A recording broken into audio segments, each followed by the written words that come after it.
আসসালামু আলাইকুম। আমি আজকে একটি মজার দারুণ একটা রেসিপি নিয়ে হাজির হলাম।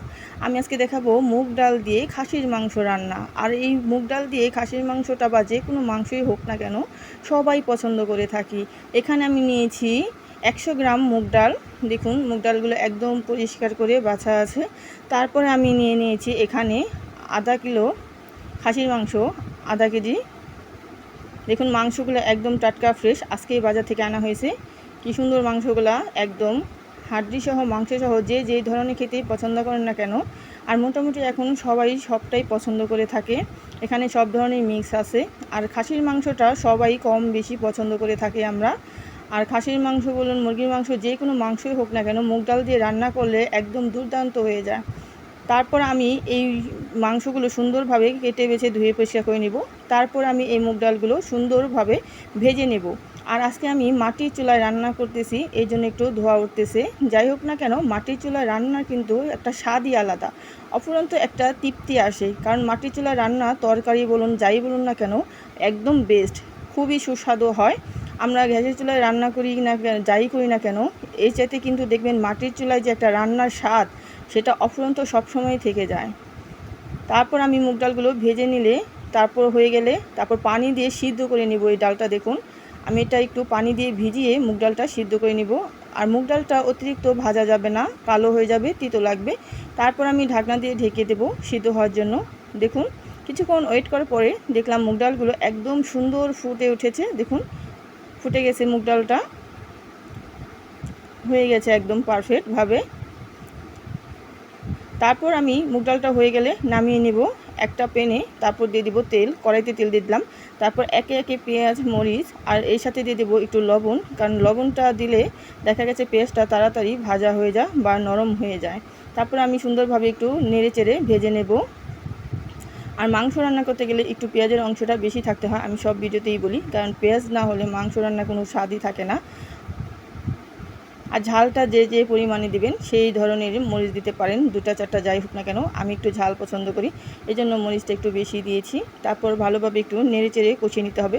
তারপর একে একে আদা বাটা, হলুদ, মরিচ ফাঁকি সব, জিরা ফাঁকি সব কিছুই আমি একসাথে দিয়ে দিলাম এখানে।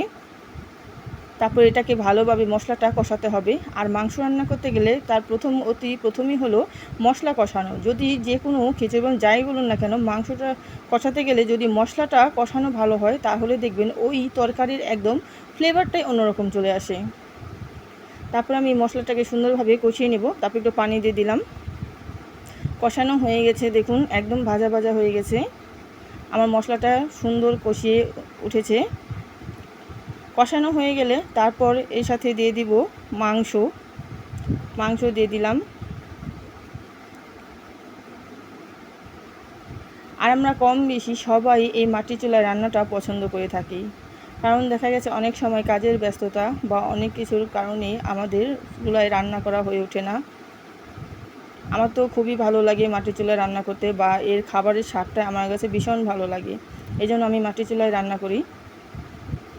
দেখুন তারপরে দিয়ে দিব মাংসটা কষানো হয়ে গেলে মুগ ডাল, আমি যে সিদ্ধ করা মুগ ডালগুলো রেখেছি ওই ডালগুলো দিয়ে ভালোভাবে একদম সুন্দরভাবে নেড়ে চেড়ে নেব। এই ডালটা আমি আবার একটু কিছুক্ষণের জন্য কষিয়ে নেব। আপনারা যদি এইভাবে ডাল রান্না করেন মাংস দিয়ে, দেখবেন একদম হাত চেটে পুটে প্লেটের ভাত একটাও থাকবে না, খেয়ে উঠবেন।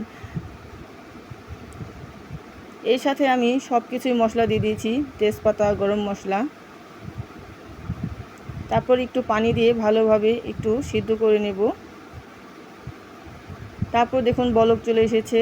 আর আমি এখানে আর বেশি অতিরিক্ত পানি অ্যাড করব না, কারণ বেশি আপনারা যদি চান পাতলা রাখতে তাহলে একটু পানিটা দিতে পারেন বেশি, আর যদি চান ঘন রাখতে তাহলে একটু পানিটা কমও দিতে পারেন। আমি বেশি পাতলা করব না, এই জন্য বেশি পানি দিলাম না। দেখুন ডালটা একদম গলে এসেছে আর কালারটাও খুব সুন্দর এসেছে, দেখতেই পাচ্ছেন। আর আমার এই মুগ ডাল দিয়ে খাসির মাংস রান্না রেসিপিটা আপনাদের কাছে কেমন লাগছে অবশ্যই আমাকে লাইক কমেন্ট করে জানাবেন। তারপর শেষে নামিয়ে নেওয়ার আগে আমি জিরে গুঁড়ো দিয়ে দিলাম, আর জিরে গুঁড়োটা আমি লাস্টেই দিই।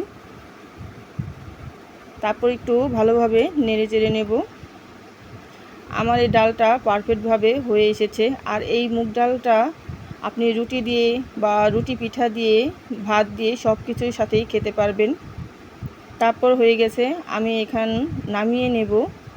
ডালটা আর ঘন করব না, প্রায় অনেক ঘন হয়ে গেছে। আর এই ডালটা যখন নামাবো তারপর আরও ঘন হয়ে যাবে। তারপর একটা বাটিতে আমি এই ডালটা তুলে নিচ্ছি।